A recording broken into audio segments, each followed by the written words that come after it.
Hey, we back. We back. We back. We back. What's up, everybody? Like we never left. And it's your girl Mion. And like we never left. I'm Corey. I was into the We Back dance. Yeah.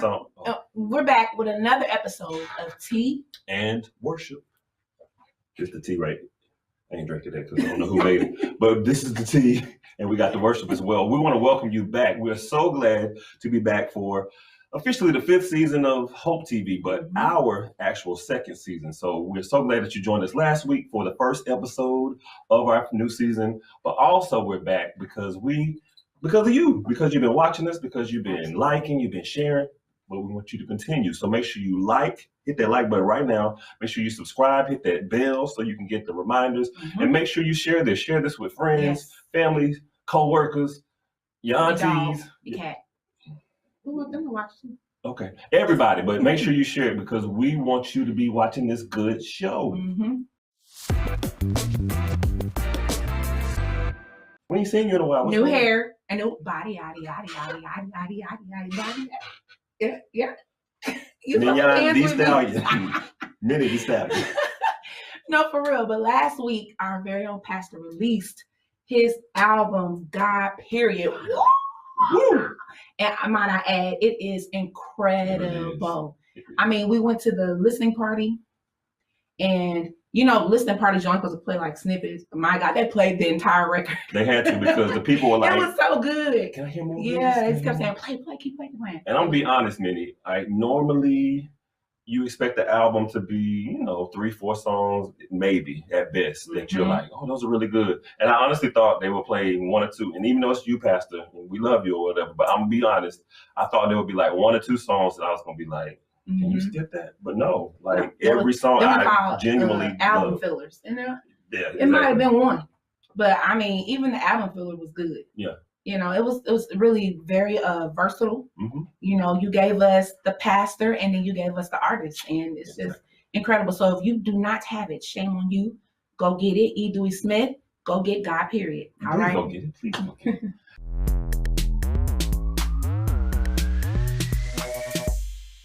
Now, without further ado, we want to welcome our guest for the day. I want to do the intro. Introduce me right now. I'm gonna stop you if you don't.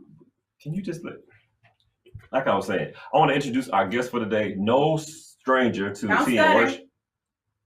No stranger to Tea and Worship. No stranger to you all.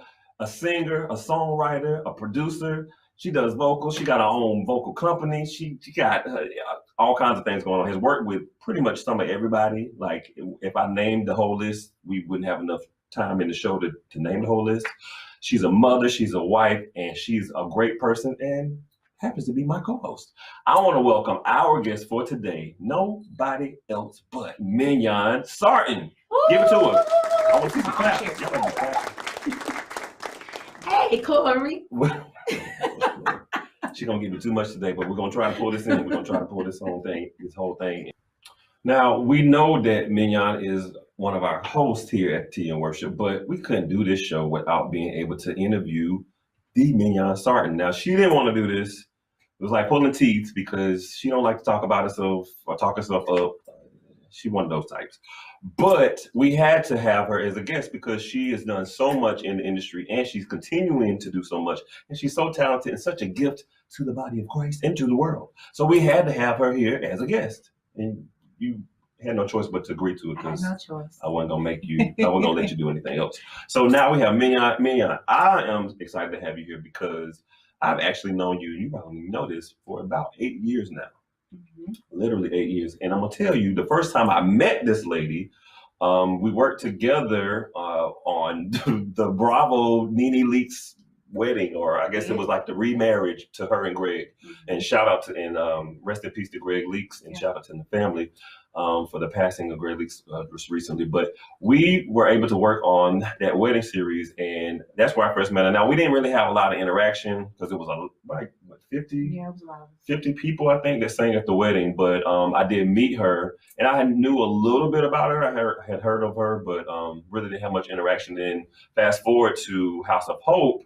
she had already been at House of Hope, but I didn't know her then. And then I was at House of Hope, and then she came back to lead worship, and we became acquainted with each other through that. And now she's my friend, and we're here co-hosting the show together. Ain't that crazy? Yeah.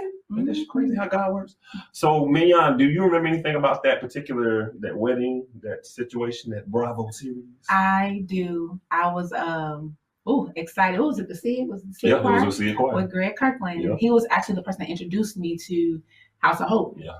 The wedding itself was amazing. A lot of stars, of course. And I think, did I sing a little bit? You did. You at the end when they were walking through, you led. I don't even remember what the song was. Some song, but we sang. I know, like it seemed like probably was like 5 minutes, but it seemed like we sang for 30 minutes because people were walking past us. But yeah, it was beautiful. I had a good time. It was great. A great moment in history, and glad that we could be a part of it. Now, Mion, some people out there might not know this, but you are a PK, a preacher's kid.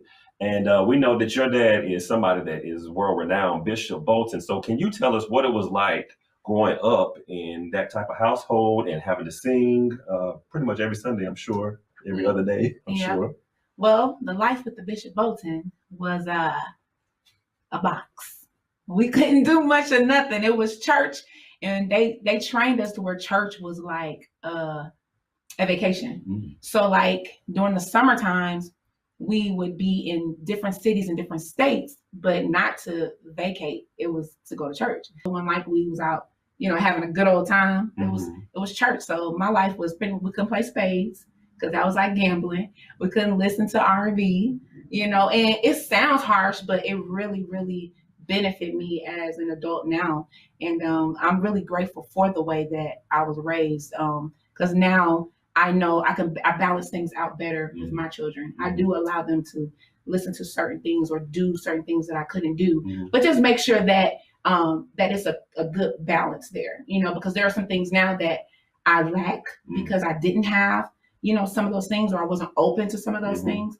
So it hindered me. It hindered my knowledge of certain things as I got older. So if you notice, like I don't talk a lot about worldly stuff because I didn't really grow up with that. You know what I'm saying? So I really have to research things to know about it. So I do allow them to, have that balance. So she's not kidding, because we could name like some random song and Mion is like, don't know. Right? What is that? And it's like everybody literally knows the song. She has My no husband clue. laughs at me about it all the time. And it's not even a game. She's not playing. She really has no clue.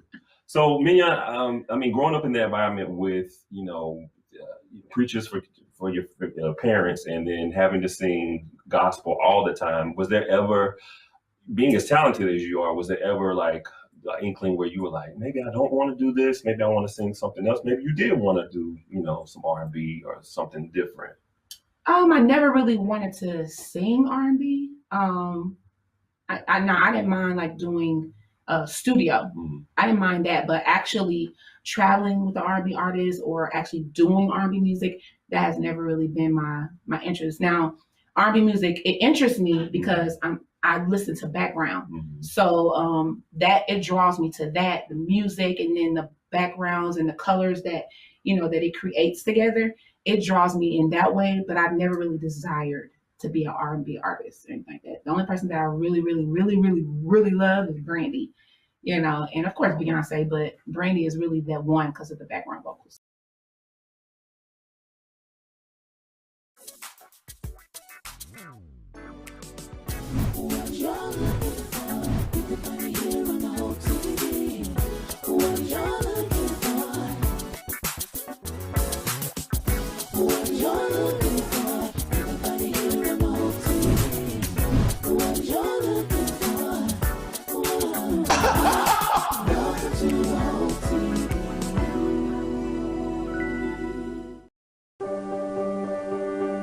Being prepared is a part of who you are, but it's especially important in the case of a disaster. Be informed about possible emergencies in your area. Make a plan that covers where you go in an emergency. Build a kit with the things you need to survive. There's no one more capable of planning for your situation than you. Start your plan today. Go to ready.gov/myplan.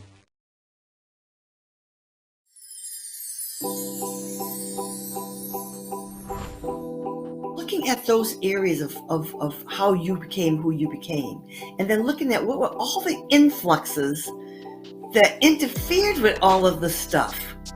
We don't like to do that. That's too much work, Selena. Sometimes you have to take it in small pieces, in small fragments. You can't just run through it and say, okay, let's merrily do this work. It'll be fun. No, it's not fun work. It's painful. But we have to do it to get through it.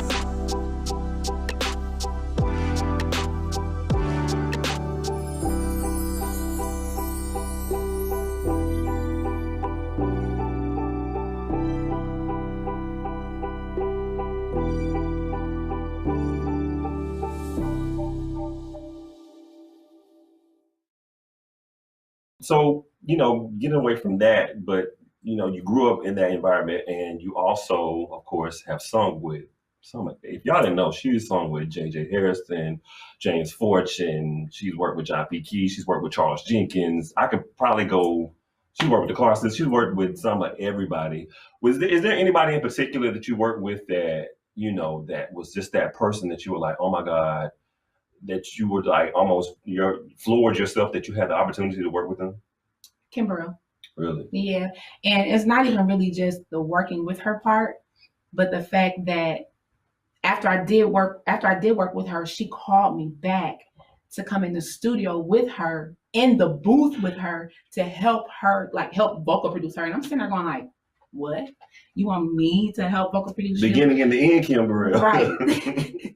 Gotta have something in the middle.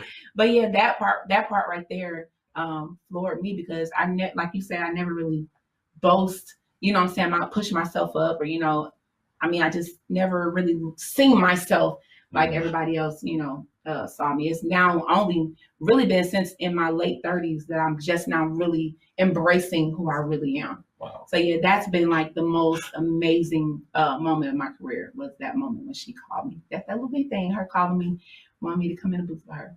Now, a lot of people I know, I would have been like, you want me to do what? I was like, I probably would have ran away, because Kimberley, you want me in the booth? Right. I don't know about that. So we know that you're married to Mr. George Sarton Sr., and you have 3 boys, and your husband is also a musician. Mm-hmm. So what's that like, being in such a musical household? I guess you grew up in it, so you're used to it, but being married, now that you're an adult and you're married and you have children, what's that like? It's a headache. I try not to sing at home because I don't have to. My boys sing 24/7. It's like nonstop. They not singing. Gabe somewhere beating on drums. Me and George, we hardly ever sing. That's crazy.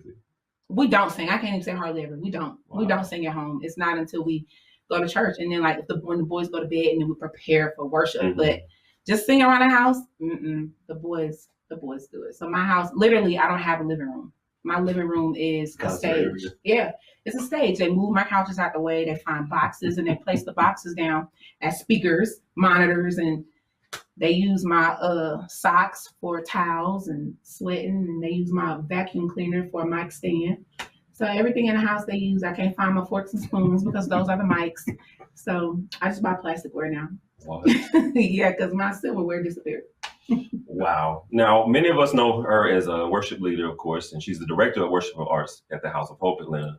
And you've led worship at several other places like Elizabeth Baptist Church, Oasis. You led there, correct? Or no? I did, but not as the leader. Yeah. Okay, gotcha. So with that experience, do you feel like that experience has grown you or matured you in any kind of way? Absolutely. My first experience with praise and worship was here at House of Hope, and used to singing devotion, bless that wonderful name. I came from that, and I came from a small church into 7,000, seater doing praise and worship. So of course, starting out, it was just singing. I was just singing. Nothing about praise and worship. I just could sing. I was just singing. So that taught me that I couldn't just lean and depend on my gifts. But I actually had to know the Bible. That people don't just want a song. They don't just need a song, but they need word. Right. So it taught me to get in my Bible, build my relationship with God, because these people are looking and wanting for something. You know what I'm saying? And a lot of times they don't know what they're wanting. They don't know what they're, need, what they're looking for. And they're depending on us to be able to give it, to them. So, and the only way that I'm able to do that is by having that relationship, being able to hear God in those moments. So, doing praise and worship really has taught me that I need more than just a song. I need more than just my voice, but I need the word. Oh, that's awesome. Yeah, we definitely, that does make the difference. So I think a lot of times people do feel that, I can sing, I can do this, I can do that. And they think that's just good enough. But when you got people that are depending on whatever's coming out of you to get them through or to get them closer to God, just being able to sing good is not enough. It's not enough. Now, I'm going to take a little bit of a turn here because we did mention that she led at Elizabeth for a while. But I want to talk about this moment where it's an embarrassing moment, but I want to talk about it because it's just me. But you remember this one time at Elizabeth Mion when you had a little spill? Can you talk about it? Well, see, the Holy Ghost was present, okay? And I knew the Holy Ghost had left me, and I put the mic down and I walked away. But the minister of music at the time wanted to keep going, and I was shaking my head. I said, "No, I'm done. It's over. I'm done. No, go back out. So I gone back out there, and not even 60 seconds later, I was on my face. Because now at this point, flesh is just singing. And I'm like, I told you it was over, and I just slid the home base on my stomach. So, yeah. And it was Easter Sunday. The B service, standing room only, full of people. And it's on video. It's recorded. Stop it. It's recorded. Hopefully I can pull it up and I'm gonna let y'all see it, or whatever. So But now, Mion, you sung with everybody, and you've worked on everybody's project. The people want to know, when is the Mion Sarton project coming out? That's what I want. That's what I need in my life. That's what y'all want, right? I'm actually working on it now. And I actually co-wrote with some amazing people. Eric Dawkins, Sean from Boys to Men. What? Yeah, my husband, and then a young lady named Faith Anderson. What? Yeah, we all wrote on one song. It's called Waited, and it's actually lyrically done. The music is almost done. So hopefully that will be a single, because it's amazing. The record that I'm trying to do, I don't want it to be, I know everybody know me as worship leader. That's kind of been what I've been these past 3 years, especially with the pandemic. But this record, I wanted to tell a story. I don't want it to just be church. Now that. What kind of church you going to? Bumpy Pound? People want you to holler and scream and lose your voice. That's true. But I want to actually tell a story, and I want not just a story, but my story. So each song is intentional. Each song is going to talk about something specific in my life. And so the song You Waited is special to me because I've waited for a lot of things, and I've continued to wait. And the Bible says good things come to those who wait, so it's not always a bad thing that you have to wait.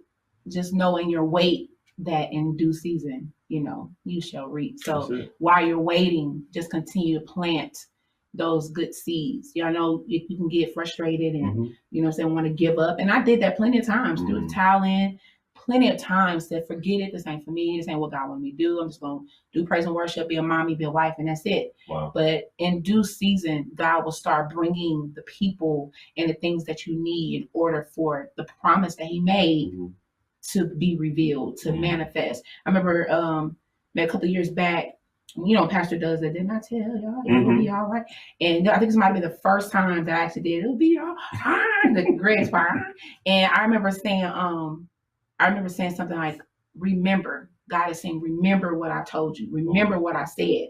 And that's how you can agree that it's going to be all right. Because I remember he said, boom, boom, boom, boom, boom. He said, I will have this. He said, I will do this. So yeah, it's going to be all right. It don't look like it right now, but it's going to be all right because he said it. Wow. You said a lot there, especially, with waiting, because I think a lot of times we want, the promise of God right now. We want the manifestation right now. I got to see it now. But, the great thing about God is that he's going to give it to you when it's time. And it's just like a fruit, if it's not right, you pick it off the tree, you bite into that thing, It's gross. It's but when it's ripe and it's ready to be picked, it's delicious.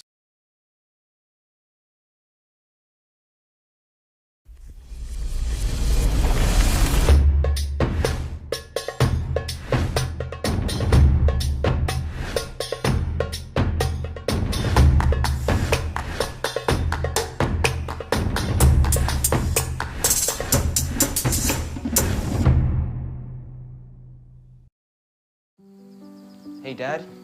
I need your help asking Jessica to prom. Of course.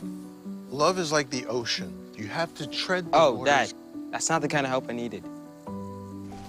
Hey, Jessica. Will you go to prom with me? Yes. You don't have to be perfect to be a perfect parent. Thousands of teens in foster care can't wait to share their first with you.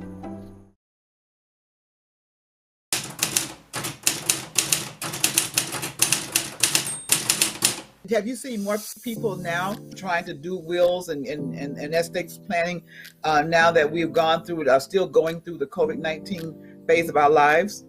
I've seen a lot more people trying to do that, to have wills, to have healthcare directives, to even to the point of having living trust. For example, a will goes through probate, so it's public knowledge. The trusts are not public knowledge, so families are really starting to take a hard look at what if I'm incapacitated.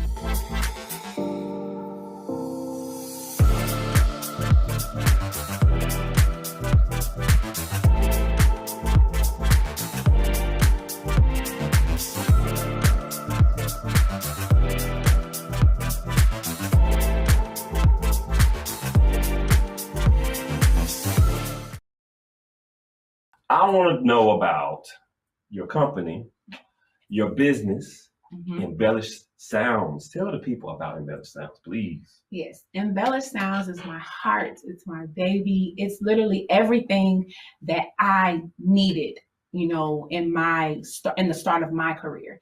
Embellished Sounds is literally a platform for creatives, a platform for singers who desire to make singing a career for them. It creates platforms to making your dreams come true, singing with artists that you didn't think you ever would, sing with. And not only just that, but we offer vocal training, mentorship, you know what I'm saying? And then one of the things that I know I needed in a mentor was somebody to tell me it's okay to say no. It's okay to not accept everything. That's one of the things that killed me even vocally, was feeling like I had to say yes to everything. And now everything that I've learned, I don't want to die with it. So I asked God to give me some people that I can pour into. And I told him, I was like, with this company, I don't want just anybody. I don't want people that feel like they've already made it or already arrived. I said, I want people whose hearts are pure, people who really desire to do this, to really desire to do ministry, but another thing is that Embellished Sounds is not just gospel music. You know what I'm saying? We do what's the bands, corporate bands. So we do corporate band music, R&B, jazz, it's, and the amazing thing about Embellished Sounds is that we literally have all of that in there. They can sing literally anything. We have an educator in there. We were learning something for Israel. Israel does a lot of Spanish and stuff like that. So when we heard it, we was all sitting there going. And then one of my singers just stood up and started just teaching it to us, and we were sitting there like, I said, see, this is what I'm talking about. God literally has given me everything that we need, and I'm just really excited about Embellished Sounds because it's just seeing the people flourish and seeing them blossom, seeing them grow brings me much joy. And to know that I actually have people that I can pour into and not die with everything that I have, that God has given me, it brings me great joy. So I'm excited about Embellished Sounds. That's awesome. I was very happy. Instagram. Yes, look them up. Because I remember when you were actually talking about, doing it, and I was so happy for you and excited because I know that you are a perfect person to have a platform like that and to be able to pour into other people. And I know that that's like just a part of your heart, to be able to see other people flourish. And she didn't even mention the fact that, that they were featured in the Aretha Franklin Respect movie. Yeah. They recently did Praise in the Park. I was gonna say parking lot because I've been joking with her, but Praise in the Park recently. And tell them some of the people that y'all work with, like just in the little bit of time that you've even had this company. Well, for Praise in the Park, we worked with Charles Jenkins, Israel, Monica Lisa Stevenson, E. Dewey Smith, and Heavy hitters. and then Jules, and it was just incredible. But we've worked with Kirk Franklin, Isaac Curry, an R&B artist. I can't mention his name yet because it ain't out yet. Okay. There's so many more. I mean, just follow us on Instagram. And just name dropping. You asked me the name. You did. Hallelujah! Really? That's what we do? Is that what we do? It's an inside. Yeah, y'all might not get it. But something's wrong with her, as you can see. But no, that is awesome. Like, I want you to mention the names because I want the people to know, like, some of the people that you guys have been able to work with, and just the short time that you've even been come together. Like that's amazing to me. That is amazing. Well, before we go, Mion, I just want to for you, because of the all the things that you've done, and I know that you're inspiration to many singers, many artists, many musicians, producers. Could you give the people some words of wisdom, some kind of inspiration, just to be able to, because a lot of people aspire to do some of the things that you have done or that you're doing, and give us some words of wisdom. Absolutely. So even to go back to the whole waiting thing, even with Embellished Sounds, the year that I was launching, which was supposed to be in Vegas, the pandemic hit. And so immediately I went into a depression. Yeah. And to be honest with you, like people had decided not to go to the actual Stella show to come to the Embellished Sounds launch because the lineup was so crazy. It was just going to be amazing. But I immediately, went into a depression because I'm like, now, if you told me like this is what, I'm supposed to be doing, you allow me to get all this together, and then you allow a pandemic happen. So for almost 2 years, Embellished Sounds went silent. Wow. Because I just was fighting that spirit, of depression, and just fighting that what if, am I doubting, all that fear. But instead of me laying and resting there, God was like, get up, prepare yourself. So even when you're in those hard moments, when you're in those moments of confusion, in those moments of doubt, push through, prepare yourself for the other side, because you're going to come out of that. But you have to know that you're going to come out of it. And so when you come out, where will you be? How prepared will you be? You know what I'm saying? You have to allow something that has taken somebody else out, allow it to blow life into you. So don't let it tear you down, but let it strengthen you. Let that moment teach you wisdom. Learn from that moment. Learn what you shouldn't have done, what you should do. Take those moments and research.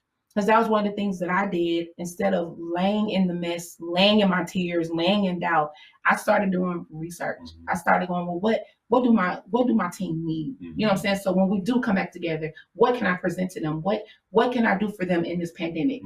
So many things were given to us, taking advantage of the moment. You know what I'm saying? With the Zoom calls, with emailing encouraging words, just, emailing them, even when I would start seeing like other artists looking for singers, or other artists looking for, talent, I would send them those things. Hey, audition for this. Hey, audition for that. Because even though I may not can do what I want to do at this moment, it still doesn't cause me to lock my hands up and still not think about them. Right. So there are other ways that I was still able to, reach out to them. So just start being creative in those downtimes, in those moments, and don't let defeat take over your mind, but just use those opportunities to grow wisdom and build and stuff, and just prepare yourself. Just you have to get into position to be ready for when the floodgates open. Now, she always tells us that she doesn't talk a lot. She's not a talker, but you see that she has all these words of wisdom. She's dropping all these gems and all these nuggets upside your head for you to be inspired by and to take heed to. So make sure you do take heed to it. But we want to thank so much our guest for today, Mion Sarton. Thank you so much for actually doing this. She didn't want to do it, but we encouraged her, and she finally said yes. But we're so glad that she came today. It was great. It was amazing for you to be here. And we also want you to know, we want you to join us next week for Tea and Worship. Now, things are going to look a little different. So don't be, alarmed. The set's going to be a little different. It's going to be a little bit, a little bit uplifted, okay? A little bit elevated, huh? Elevated, We're going to be brought up a little bit. So do not be alarmed. You're going to love it. I promise you, you're going to love it. And before we go, we're going to shoot you over to a performance by the Mion Sarton. So make sure you check that out before we go. But thank you so much for joining us for Tea and Worship. Make sure you come back and see us next week. Can I jump in? Jump in for what? As a host, can I help? Can I close? You realize that I pretty much hosted this. You the guest. What you gonna jump in for? Why is she jumping in now? We'll see y'all next week. Thank you for coming to Tea and Worship. We'll see you next week. She trying to jump in now. Because I want to. Have a good night, y'all. Because you don't even want to do right when you're supposed to do right.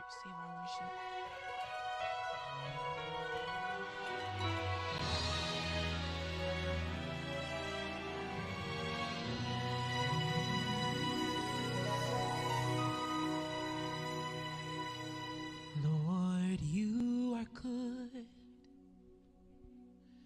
You've been so good.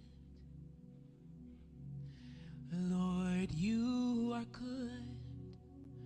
You've been better than good.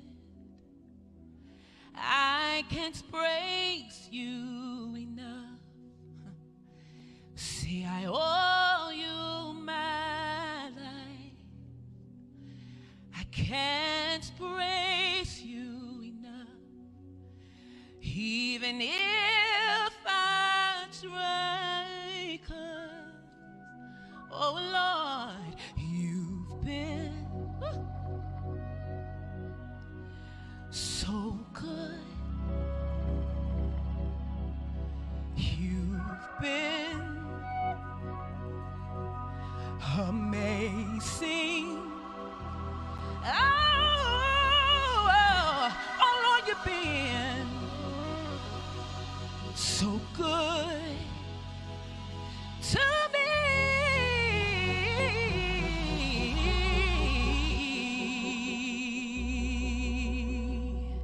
Hallelujah. Yes, Lord. Lord, you are good. You've been so good. Yeah.